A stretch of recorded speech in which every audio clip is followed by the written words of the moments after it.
안녕하십니까. 미래에셋자산운용 정희석입니다. 금일 타이거 글로벌 BBIG 액티브 ETF의 운용보고 및 운용 계획에 대해서 소개해드리도록 하겠습니다. 타이거 글로벌 BBIG 액티브 ETF는 작년 5월 설정되어 상장 1년 1개월이 지나고 있는 액티브 ETF로 미국 나스닥 지수를 50% 비중으로 추종을 하면서 나머지 50%의 비중을 글로벌 BBIG 분야에 투자하는 상품입니다. 글로벌 BBIG의 의미는 배터리, 바이오, 인터넷, 게임의 약자로 글로벌 성장을 견인할 것으로 기대되는 유망 혁신 기술 산업을 의미합니다. 개별 종목이 아닌 ETF를 재간접으로 편입하고 있으며 BBIG 테마를 보다 세부적으로 확장해 유망한 투자 분야에 더욱 집중하고 있습니다. 가령 배터리 분야는 배터리 제조, 배터리의 소재인 리튬, 전기차와 자율주행차 등으로 세분화할 수 있고 인도, 인도네시아 등 관련 정책 수혜가 예상되는 국가를 중심으로 세분화하여 접근도 가능합니다. 바이오 분야 역시 바이오테크, 유전자 치료, 의료기기 및 로봇, 제약 등으로 세분화할 수 있고 인터넷은 보다 범위가 넓어서 이커머스와 핀테크, 사이버 보안과 같은 소프트웨어와 더불어 클라우드, 5G, IoT와 같은 관련 인프라 및 장비에도 투자 가능합니다. 게임은 흔히 아는 온라인 비디오 게임에 더해 소셜미디어와 메타버스까지 게임의 범주에 들어갈 수 있습니다. 당 ETF는 2분기 동안 0.7%의 수익률을 기록하며 상승하였습니다. 같은 기간 원화환산 미국 나스닥 지수는 5.5% 상승하였습니다. 미국의 성장주 시장은 전반적인 조정을 보였지만 원달러 환율의 상승으로 절대수익률 관점에서는 상승 마감하였습니다. 6월과 7월 연준의 지속적인 금리 인상이 결정되고 미국의 부진한 2분기 GDP 지표가 확인되면서 일부 시장 참여자들을 중심으로 연준의 금리 인상이 근시일 내에 종료될 것이라는 기대가 확산되었습니다. 이에 7월 초부터 8월 중순까지 글로벌 증시는 큰 폭의 상승세를 기록하였습니다. 하지만 미국의 8월 물가지표가 예상치를 상회하고 9월 FOMC에서 연준의 매파적인 통화정책이 발표되면서 시장은 다시 반락하여 하락 마감하였습니다. 3분기 시장 전반적으로는 조정을 받았지만 세부 섹터 관점에서는 차별화된 수익률을 확인할 수 있었습니다. 온라인 게임 섹터와 중국 인터넷 빅테크 섹터는 규제와 코로나 이후 수요 감소로 인하여 특히 부진한 수익률을 기록하였습니다. 반면 미국 바이오텍 섹터와 클라우드 컴퓨팅 섹터는 정책적인 지원 법안의 발표와 안정적인 수요를 기반으로 상대적으로 양호한 수익률을 기록하였습니다. 8월에는 연준의 통화정책 선회에 대한 과도한 기대감이 이어지며 글로벌 증시는 급등하였습니다.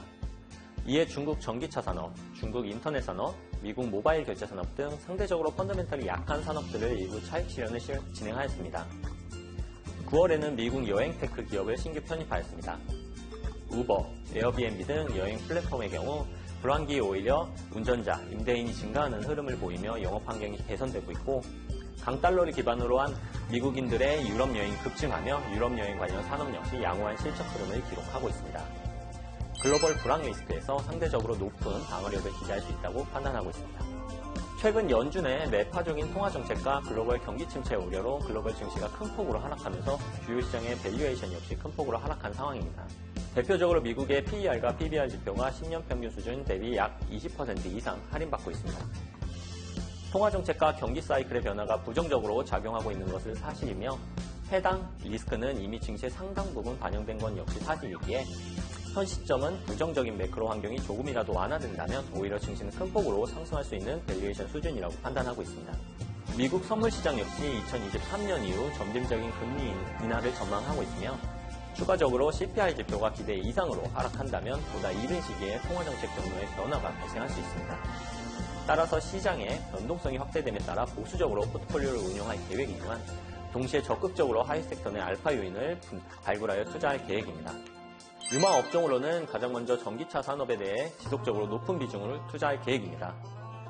글로벌 경기 둔화 우려에도 불구하고 전기차 산업의 경우 상대적으로 양호한 수요를 기반으로 안정적인 성장세를 기록하고 있습니다. 또한 글로벌 에너지 가격의 불안정성이 지속되는 환경 속에서 전기차에 대한 정책적 지원과 수요는 오히려 강화될 수 있으며 산업을 구조적인 성장으로 이끌 수 있다고 판단하고 있습니다. 추가적으로 전기차 산업은 현재 이동수단으로서의 시장에서 완전 자율주행, 소프트웨어 기반 커넥티비카 서비스 시장으로 급격하게 팽창할 것으로 기대하고 있습니다. 따라서 중장기적인 관점에서 전기차 시장의 매력도는 높다는 의견입니다. 다만 지역별로는 전기차 시장의 성장 정도는 차별화될 가능성이 있다고 판단하고 있습니다. 대표적으로 미국 인플레이션 감축 법안이 통과되면서 글로벌 전기차 배터리 공급망은 재편될 가능성이 높다고 판단합니다. 구체적으로 미국 시장의 보조금 차별화가 진행된다면 상대적으로 미국, 한국 등 해당 법안의 수혜를 받을 수 있는 배터리 회사들은 성장이 촉진될 것으로 판단하고 있습니다.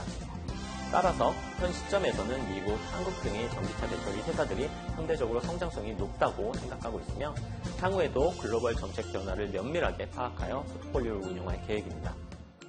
다음으로는 바이오입니다. 2022년 부진한 시장 흐름에도 불구하고 미국 바이오 기업들의 인수합병은 견조한 흐름을 보였습니다. 미국 로펌 화이트 & 케이스에 따르면 2022년 상반기 미국 바이오 기업들은 481건의 인수합병을 발표하였으며 그 규모는 92.4빌리언, 한국 돈으로 약 132조 원에 달합니다. 코로나를 지나면서 상당한 현금 흐름을 축적한 미국 대형 제약회사들이 상대적으로 주가가 하락하며 밸류에이션 내력도가 상승한 중소형 바이오 회사들을 적극적으로 인수하고 있습니다. 따라서 상대적으로 기술력을 갖춘 미국 바이오 기업의 경우 인수합병을 통한 재평가와 경쟁력 제고가 기대됩니다. 추가적으로 미국 바이든 정부는 바이오 제조 행정명령을 발표하여 적극적으로 해당 산업을 육성하고 있습니다. 직접적인 지원 규모보다 규제 완화와 FDA 승인 간소화 및 지원이 해당 산업의 구조적인 성장을 촉진시킬 것으로 판단하고 있습니다. 따라서 미국 바이오 산업의 경우 매크로 시장 환경과는 별개로 투자 매력도가 존재한다고 판단하고 있으며 이에 관련 산업 현황을 면밀히 파악하면서 지속 투자할 계획입니다. 이상 타이거 글로벌 BBIG 액티브 ETF에 대한 운용 보고 및 계획을 말씀드렸습니다. 아무래도 전반적으로 시장이 굉장히 힘든 상황인데 그런 어려움 속에서도 기회는 반드시 존재하니 부디 현명한 투자하시기 바랍니다. 감사합니다.